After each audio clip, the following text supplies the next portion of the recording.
नमस्कार दोस्तों, notification of MP में आपका बहुत बहुत स्वागत है। जैसा कि आप अपनी स्क्रीन पे देख पा रहे हैं, राजा रमन्ना प्रगत औद्योगिकी केंद्र यानी कि Raja Ramanna continuous continuous technology, मतलब जो बोलेंगे RRCAT। यहाँ पर बहुत अच्छी जो है एक विज्ञप्ति जारी हुई है। इसमें परमानेंट पोस्ट जो है वो निकली हुई है। क्या उस इसमें कितने पद निकले हैं, क्या शैक्षणिक अर्हताएं चाहिए रहेंगी और कहाँ से हम लोग आवेदन कर सकते हैं, इसके बारे में भी हम लोग डिटेल में जानेंगे इसी वीडियो में। वीडियो के अंत तक बने रहिएगा। लाइक कर दीजिए और चैनल को सब्सक्राइब कर दीजिए अगर आप लोग नए हैं तो। राजा रमन्ना इंस्टीट्यूट में किस प्रकार से विज्ञप्ति जारी हुई है, इसके बारे में हम लोग जानने की कोशिश करेंगे। Online applications Online applications are invited from eligible candidate to fill up the following post in Raja Ramanna Center for Advanced Technology। यानी कि इंदौर में एक बहुत अच्छी विज्ञप्ति निकली है। सबसे पहली पोस्ट है, पोस्ट कोड A1 है। Name of the post technical officer यानी कि तकनीकी अधिकारी। मैन्युफैक्चरिंग इंजीनियरिंग यानी कि आप बोलेंगे विनिर्माण अधिकारी या विनिर्माण इंजीनियर। नंबर ऑफ पोस्ट है, इसमें एक पोस्ट है अनरिजर्व्ड कैटेगरी के लिए। BTech या अनरिजर्व्ड कैटेगरी का मतलब है कोई भी इसमें आरक्षित वर्ग का व्यक्ति भी इसमें आवेदन कर सकता है। अनरिजर्व्ड कैटेगरी कोई आरक्षण के क्राइटेरिया में नहीं आती। अनरिजर्व्ड का मतलब होता है अनारक्षित डब्बा, जिससे अनारक्षित होता है रेल का डब्बा, वैसे हर आदमी यहाँ पर आवेदन कर सकता है, योग्य आदमी। Educational qualification and experience, BTech in mechanical engineering या इंडस्ट्रियल इंजीनियरिंग में production engineering, industrial and production engineering with minimum 60% marks and minimum 4 year cumulative practical relevant experience.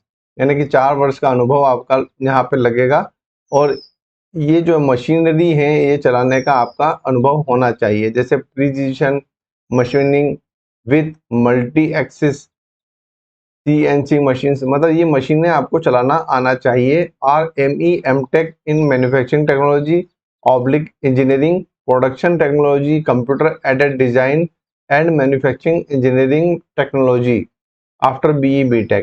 तो ये 60% इसमें भी आपकी अनिवार्य जो है वो मांगी गई है। एज कहाँ तक मांगी गई है? एज नॉट एक्सीडिंग 40 ईयर्स, यानी कि 40 वर्ष तक इसमें अप्लाई कर सकते हैं। 40 वर्ष तक के लोग भी यहाँ पर अप्लाई कर सकते हैं। पेमेंट क्या रहेगा? 67,700 से जो पे मैट्रिक्स 11 है सेंट्रल गवर्नमेंट का वो यहाँ पर लागू रहेगा, plus usual allowances is admissible by central government, यानी कि सेंट्रल गवर्नमेंट एम्प्लॉई यहाँ पर सेंट्रल गवर्नमेंट की ये पद हैं। तो नेचर ऑफ ड्यूटीज, ये नेचर ऑफ ड्यूटीज यहाँ पर दी गई हैं। इसके बारे में आप लोगों को ज्वाइनिंग के बाद में पढ़ना रहता है। नेम ऑफ द पोस्ट दूसरी है technical officer D electrical engineer, एक पद है अनारक्षित का है। BTech in electrical engineering with 60% marks, 4 year experience in installation and maintenance of electrical power distribution system after obtaining the requisite educational qualification. यानी कि एजुकेशनल क्वालिफिकेशन के बाद में आपका 4 वर्ष का रिलेवेंट एक्सपीरियंस होना चाहिए। ME MTech अगर कोई है तो वो 60% मार्क्स के साथ में यहाँ पर आवेदन कर सकता है। सिलेक्शन प्रोसीजर क्या रहेंगी? सिलेक्शन प्रोसीजर भी दोनों में सेम रहेंगी, दोनों में same. In case of receipt of large number of application a screening test will be conducted, यानी कि स्क्रीनिंग टेस्ट होगा आपका। Marks scored in written test will be criteria for short listing candidates for personal interview, यानी कि एक interview के साक्षात्कार होगा और पहले जो है प्रायोगिक कोई परीक्षा ली जाएगी, OMR बेस्ड हो सकती है या किसी भी तरीके से एग्जाम कंडक्ट की जाएगी। Final selection will be based on the performance of personal interview, यानी कि आपका साक्षात्कार में क्या परफॉर्मेंस रहता है उसके बाद में यहाँ पर आपको चयनित किया जाएगा। एज है 40 वर्ष तक आप लोग यहाँ पर अप्लाई कर सकते हैं। पेमेंट रहेगा 67,700 इंजीनियर्स का, और नेचुरल जो अलाउंसेस वगैरह हैं सेंट्रल गवर्नमेंट के वो एज यूजुअल मिलते रहेंगे। नेचर ऑफ ड्यूटीज भी इसी प्रकार से हैं। Installation and maintenance of electric power distribution system. Nurse के पदों की संख्या 1 है। रिजर्व्ड है ये SC वर्ग के लिए, शेड्यूल कास्ट के लिए। और यहाँ पर आपका 12वीं के बाद में diploma in nursing and midwifery 3 साल का जो कोर्स होता है वो होना चाहिए। और वैलिड रजिस्ट्रेशन नर्स का वैलिड रजिस्ट्रेशन पैरामेडिकल काउंसिल में या तो सेंट्रल में होना चाहिए या स्टेट में होना चाहिए।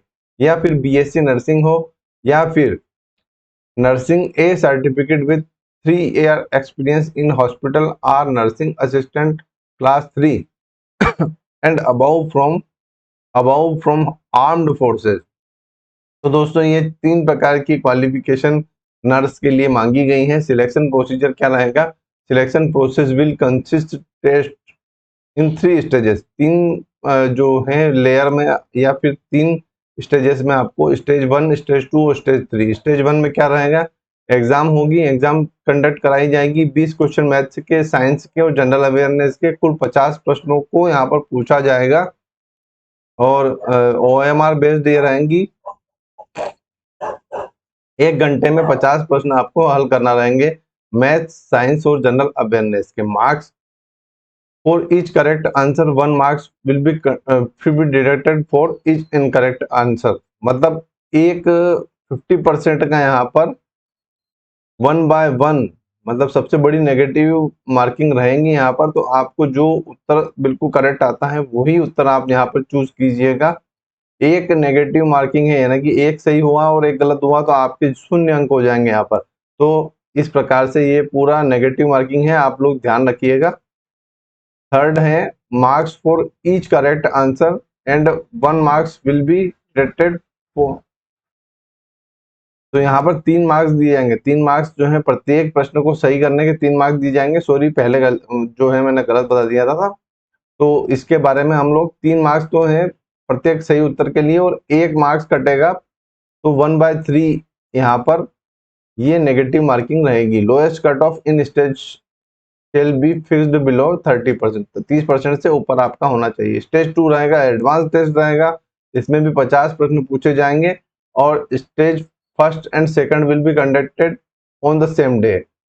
तो इस प्रकार से पूरा आपका टेक्निकल भी पूछा जाएगा स्टेज फर्स्ट और स्टेज सेकंड में। और स्टेज थर्ड जो है स्किल टेस्ट होगा based upon the merit list prepared after second stage.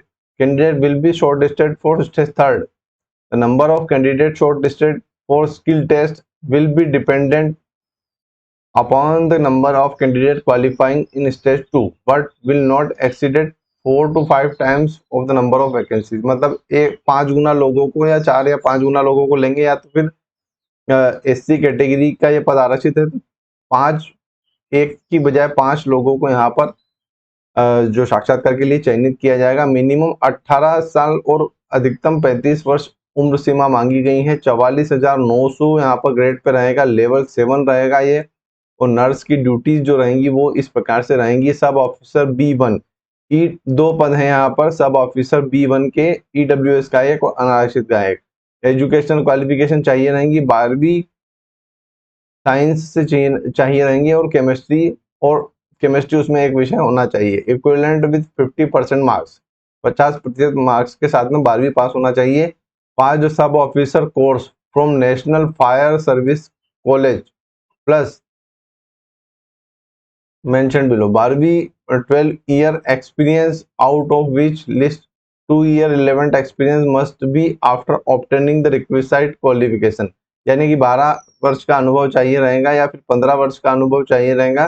Fire officer के लिए 12 से 15 वर्ष का अनुभव यहाँ पर चाहिए रहेगा या फिर आपको यहाँ पर फायर में आपका डिप्लोमा होना चाहिए। ये दोनों चीजें जो हैं वो मांगी गई हैं और ये पूरा आप पढ़ लीजिएगा। पढ़ने के बाद आवेदन कीजिएगा। फायर ऑफिसर का ये पद है।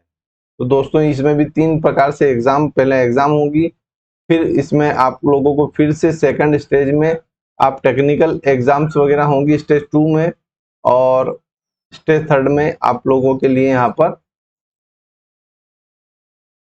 एग्जाम कंडक्ट कराई जाएगी। मिनिमम 18 साल से 40 वर्ष, 18 से 40 वर्ष के लिए यहाँ पे उम्र सीमा मांगी गई है। पे स्केल 35,400 रहेगा और नेचर और ड्यूटीज ये इस प्रकार से रहेगी। आप लोग यहाँ पे पूरा पढ़ लीजिएगा। Post code B2 table height वगैरह मांगी गई है। इसमें हाइट भी 165 सेंटीमीटर, वेट 50 किलो होना चाहिए minimum. Chest 81 centimetre chest minimum. Expansible 5 centimetre का यहाँ पर आपको फुला के दिखाना पड़ेगा सीने का माप। और विजन जो है ना 6/6 विजन मांगा गया है। यहाँ पे 100 मीटर की दौड़ भी रहेगी। 100 मीटर की दौड़ 40 अप टू 40 जो है 25 सेकंड में आपको दौड़ना रहेगा। 40 से 45 वर्ष के अगर अभ्यर्थी हैं तो 28 सेकंड में, और 45 से 50 के हैं तो 30 सेकंड में।